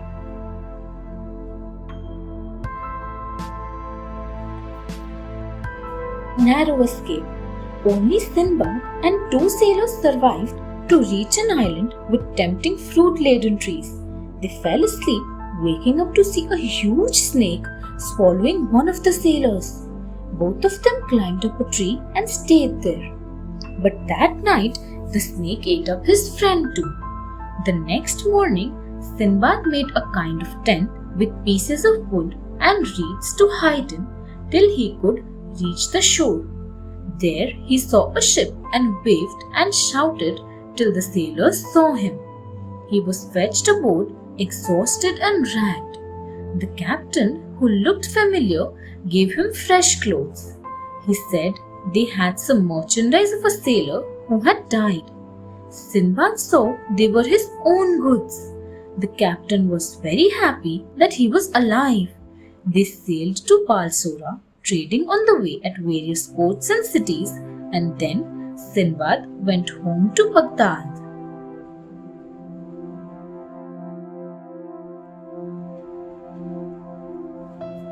The Wonder Tree. Once upon a time, there lived a chief named Ali bin Ahmad and his tribe in the desert of Arabia. They encamped on the trackless sand. For months, they did not see any stranger. One evening, however, little Zuleika, the chief's daughter, saw someone riding her way from the south. She ran to tell her father. The chief came out of his tent and saw a stranger. The stranger said that the great Sheikh Ben Nadi would visit the tribe the next day. There was excitement in the entire camp.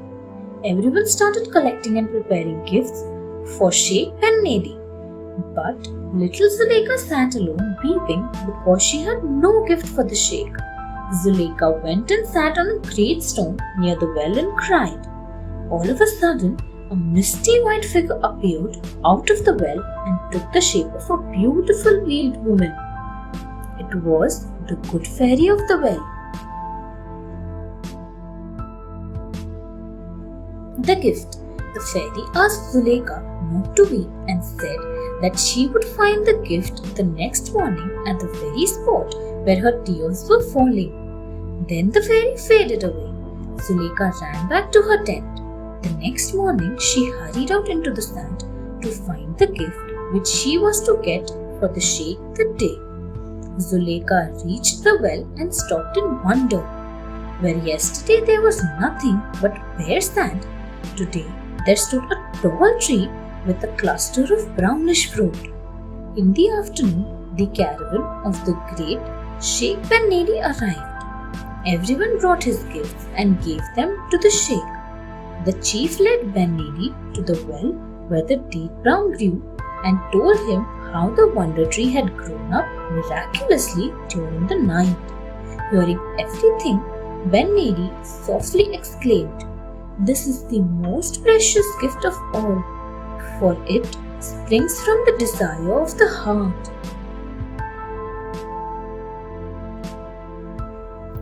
The man who never loved. There was a young man in Persia who inherited a large amount of wealth from his father, but he wasted everything and became so poor that he had to get himself hired. A sheikh came to the market and hired the young man. Sheikh said he would live a comfortable life in his house and look after the 10 sheikhs who lived there. However, he laid down one condition. If he saw the sheikhs weeping, he must never ask the reason for it. The young man agreed and went to the sheikh's house. It was a grand mansion with beautiful decorations and gardens.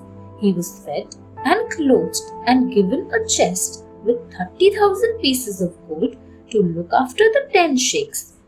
One by one, the sad sheikhs died and were buried. Before his master died, he had told the young man to live there but never open that door to which he pointed.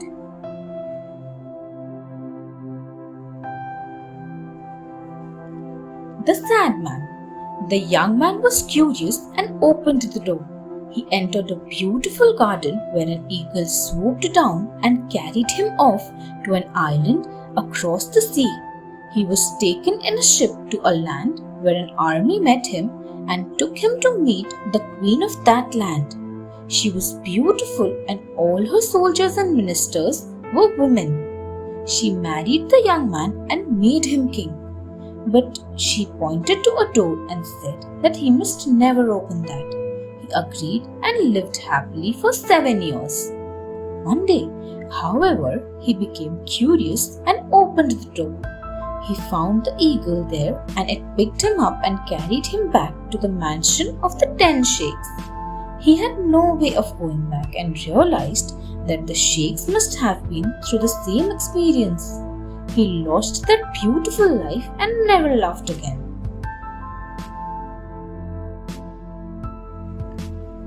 The Birdman.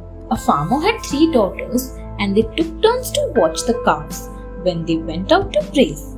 One day, the eldest daughter fell asleep and lost one calf. Searching for the calf, she reached a big house with a red door. She went in and opened a golden, a silver, and a brass door. She found a white bird in a golden cage. She asked the bird about her calf. The bird said, "If you marry me, I will tell you." But the girl refused and returned home. The next day, the same thing happened to the second sister. On the third day, however, the youngest girl agreed to marry the bird and got the calf back. She married the bird.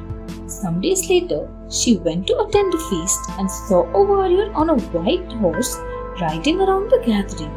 An old woman told her that was her husband.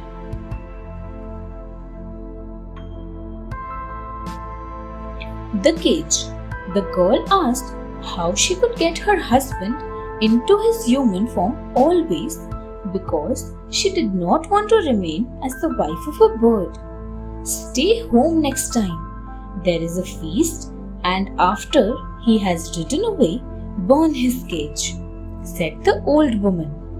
The girl stayed back at the next feast, and when her husband went away, she burned the cage. He came back and found it gone. Despairingly, he cried out, What have you done? That cage was my soul. The girl was miserable, for he said that the evil spirits would take him away. Sit behind the door and make a clanging noise with the sword for 7 days and nights, instructed her husband. The moment the noise stops, the spirits will take me away. For 6 days and nights, the girl stayed awake, clanging the sword. On the 7th night, her eyes shut for an instant and her husband vanished.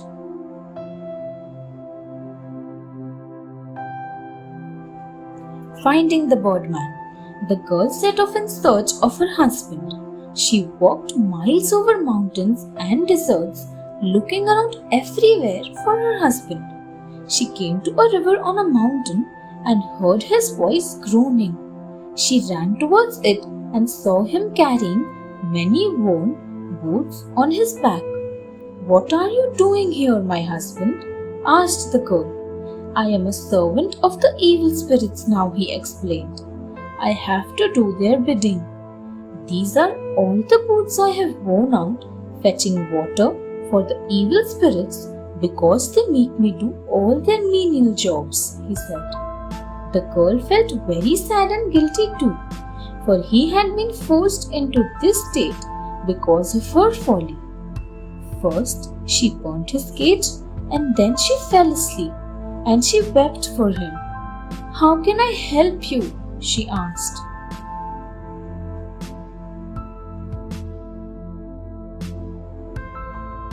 The birdman returns. "I am so happy to see you after all this time," said the birdman to his wife. "If you truly wish me to return, you must go back home and build a bird cage for me. Then, sitting near it, pray for me to return honestly and with a sincere heart. It will become my soul again and I will return to it. Till then, farewell." Saying this, the birdman vanished.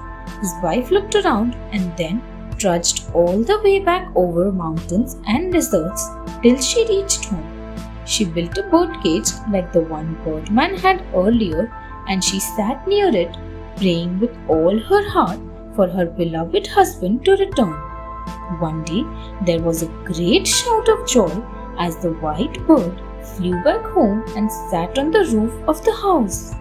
The girl welcomed her husband home and they lived happily ever after.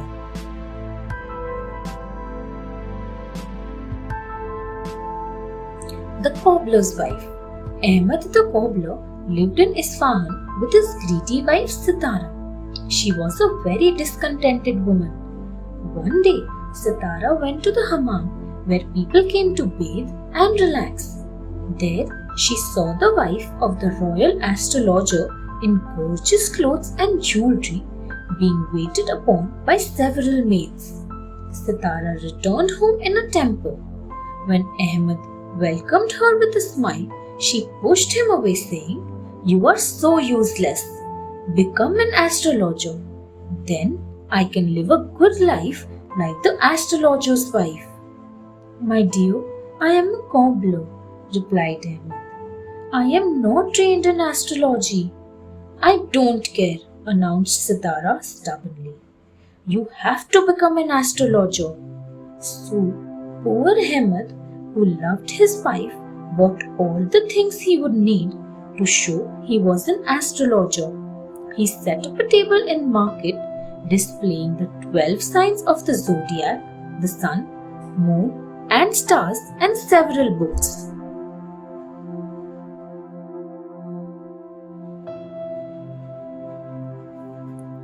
The new astrologer. Everyone who knew the cobbler stopped to stare at Ahmed. One of his friends asked, "Ahmed, are you crazy? You are a cobbler. What are you doing as an astrologer?" Ahmed explained that he was doing this to please his wife. Just then, the king's jeweler came by deeply distressed. He had lost a priceless ruby from the king's crown. When he saw a crowd around Ahmed, he decided to ask the astrologer to find the lost jewel. His wife's maid heard him and ran to her mistress, for the jeweler's wife had stolen the ruby. "If the astrologer tells him I am lost," thought the wife, and she told Ahmed the truth. "Hide the ruby under the jeweler's pillow," said Ahmed, "and say nothing." Ahmed called the jeweler and told him the ruby was under his pillow. The jeweler was so happy at the return of the jewel that he rewarded Ahmed richly.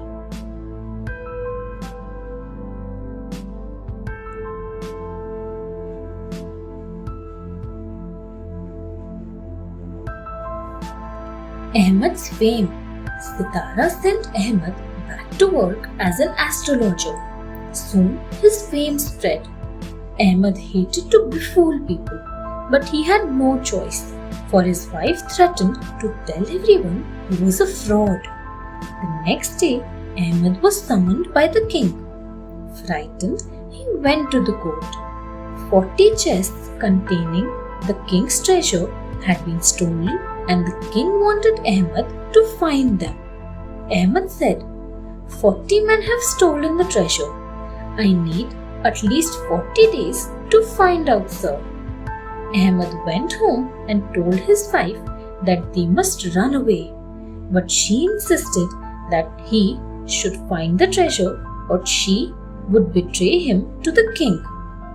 Now Ahmed was sure his wife loved wealth only and he was going to die in 40 days.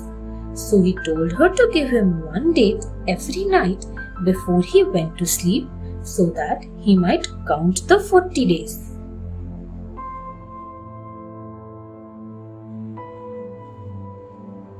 The king's treasure. The robber chief, hearing about Ahmed, sent one of his men to watch his house at night. Ahmed's wife gave him a date and he put it into a jar, sighing, "This is one of the 40. The robber ran back to the chief and said, "Ahmed knew I was there." The next day, the chief sent 2 men. He said, "That's 2 of them." They too returned, frightened. He knew we were there. And so, every day, one more robber went, till on the 40th day, he said, "40 complete." That night, the robber chief called out to Ahmed, "Sir, we'll return the chests. Please save us." Ahmed, realizing they were the robbers, replied, "Put them all in the old ruins behind the palace and don't cheat." The next morning, Ahmed led the king to his treasure. The king was so pleased that he married Ahmed to his kind and good daughter, for Ahmed's wife had left him.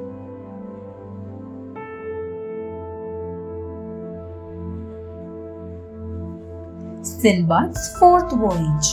It was not long before Sinbad sailed away again, this time from a Persian port. Their ship was, however, wrecked by a violent hurricane wherein most of the people died. Sinbad was one of the fortunate survivors who reached the shore of an island. After sleeping, the men awoke to search the island for help. Seeing a few huts, they started walking towards them when they found themselves surrounded by dark men from the village. They were captured and taken into their huts. Sinbad and 5 men were given some herbs that the others ate. They were immediately driven mad. Sinbad pretended to eat and was safe. The villagers then fed them rice, which the others ate. Sinbad was alert and understood that they were being fed so that the villagers might eat them after they were sufficiently fat. While his companions were eaten up, he became thin and saved himself.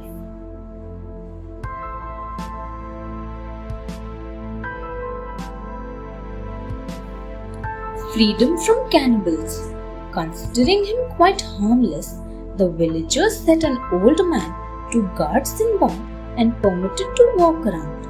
One day, Sinbad ran away to the shore where he found some white men collecting pepper. To Sinbad's relief, They spoke Arabic. He told them about adventures, particularly the wild men on the island. Collecting the pepper they needed, they left the island, taking Sinbad to their own country, where their king welcomed him and treated him with great hospitality. Sinbad founded a prosperous kingdom, but everyone rode horses bareback. No bridles or stirrups were used, so he asked a craftsman to make a beautifully embroidered saddle and some spurs, which he presented to the king. The king was delighted and happily rode using this new saddle and spurs. He requested Sinbad to get them made for all his ministers and officers. Sinbad had become a royal favorite and was popular too.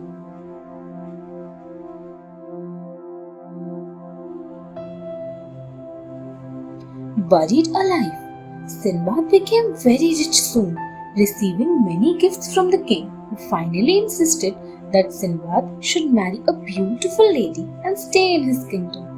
After much argument, Sinbad finally agreed and got married to a lady chosen by the king. They were happy till something unfortunate happened. The wife of Sinbad's neighbor was dead.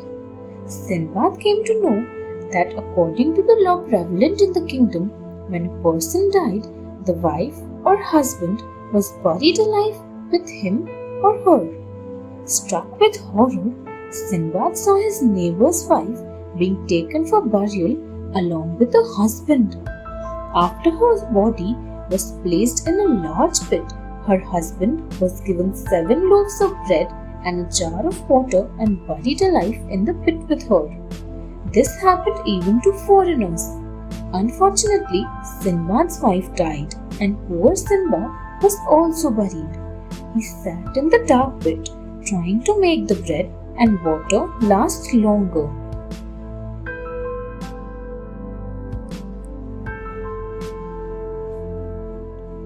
A lucky escape. When the loaf and water finished, Sinbad was desperate. Then a dead man was buried in the pit with his poor wife.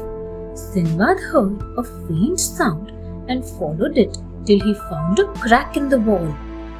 Though it was very narrow, he crawled through it till he saw a dim light. The passage led to the shore. Returning to the pit, Sinbad collected all the jewels and valuable things and went to the shore. Luckily, he saw a ship and waved to it. He was picked up in a boat, sent by the captain and taken to the ship.